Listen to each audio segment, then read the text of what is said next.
ഈ കേരള മാതൃക എന്ന് നമ്മൾ ദീർഘകാലമായിട്ട് കേൾക്കുന്നുണ്ട്. ഇപ്പോൾ അമർത്യ കഴിഞ്ഞ ദിവസം പറഞ്ഞല്ലോ, അദ്ദേഹത്തിൻ്റെ ചെറുപ്പകാലം മുതൽ അദ്ദേഹം കേരള മാതൃകയെക്കുറിച്ച് എഴുതുകയും പ്രസംഗിക്കുകയും ചെയ്യുന്നു. ആ കേരള മാതൃക ഇപ്പോൾ വികസിച്ചു വന്നു എന്നതിൽ വലിയ സന്തോഷമുണ്ട് എന്നുള്ളത്.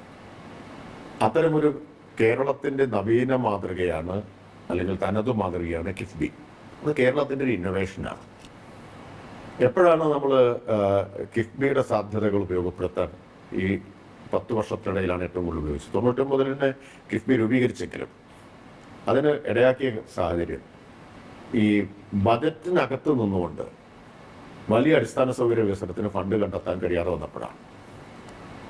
കേന്ദ്ര സർക്കാർ അടിച്ചേൽപ്പിച്ച FRBM ആക്ട് പോലെ, physical responsibility and budgetary management act പോലുള്ള നിയമനിർമ്മാണങ്ങൾ, ഇപ്പോൾ ഫിസിക്കൽ ഡെഫിസിറ്റ്, ധനക്കമ്മി ഒരു നിശ്ചിത, ഇപ്പോൾ സംസ്ഥാന ആഭ്യന്തര വരുമാനത്തിൻ്റെ 3% എന്നാണ്, അത് നിർത്തണം തുടങ്ങിയ വ്യവസ്ഥകളെല്ലാം വന്നപ്പോൾ അതിനെ മറികടന്നുകൊണ്ട് വലിയ തോതിലുള്ള മൂലധന നിക്ഷേപം, അടിസ്ഥാന സൗകര്യ വികസനം, അതിനുവേണ്ടി നാം കണ്ടെത്തിയൊരു നൂതന മാതൃകയാണ് കിഫ്ബി. നേരത്തെ കിഫ്ബി ഉണ്ട്, പക്ഷെ അതിനെ ആ നിലയിൽ ഉപയോഗിക്കുക എന്നത്. അതിൽ ഏറ്റവും പ്രധാനപ്പെട്ട പ്രശ്നം കേരള വികസന മാതൃകയുടെ ഒരു പരിമിതി. നമുക്ക് വിദ്യാഭ്യാസം, ആരോഗ്യം തുടങ്ങിയ മേഖലകളിലെല്ലാം വലിയ പുരോഗതി കൈവരിച്ചപ്പോഴും ഇൻഫ്രാസ്ട്രക്ചർ ഡെവലപ്മെൻറ്റിൽ നമ്മൾ പിന്നിലായിരുന്നതാണ്. അതില്ലെങ്കിൽ സാമ്പത്തിക വളർച്ച ത്വരിതപ്പെടുത്താനും അതുവഴി ഈ സാമൂഹിക നേട്ടങ്ങൾ നിലനിർത്താനും കഴിയില്ല. ഈ സാമൂഹിക നേട്ടങ്ങൾ നിലനിർത്തണമെങ്കിൽ തന്നെ സാമ്പത്തിക വളർച്ച ഉണ്ടാവണം.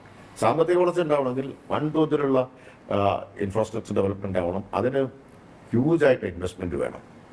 അപ്പോൾ അതിന് സ്വകാര്യ നിക്ഷേപത്തെ മാത്രം ആശ്രയിക്കുക എന്ന് വന്നാൽ അതിന് ചില കാര്യങ്ങൾ നമ്മൾ വില കൊടുക്കേണ്ടി വരും. ഇപ്പോൾ റോഡിൻ്റെ കാര്യത്തിലൊക്കെ ആണെങ്കിൽ ടോൾ വരും, അങ്ങനെയൊക്കെയുള്ള പ്രശ്നമുണ്ട്. അപ്പോഴാണ് ഈ കിഫ്ബിയുടെ സാധ്യത ഉപയോഗപ്പെടുത്താൻ തീരുമാനിച്ചത്. കഴിഞ്ഞ 10 വർഷത്തിനിടയിൽ കിഫ്ബി കേരളത്തിൽ ഇപ്പോൾ 1 ലക്ഷം കോടിയിലധികം രൂപയുടെ അടിസ്ഥാന സൗകര്യ വികസന പദ്ധതികൾ ഏറ്റെടുത്തു കഴിഞ്ഞു. അത് സാധാരണഗതിയിൽ നമുക്ക് ചിന്തിക്കാൻ പറ്റാത്ത, അതാണ് വിസ്മയം എന്ന് പറയുന്നത്. യഥാർത്ഥത്തിൽ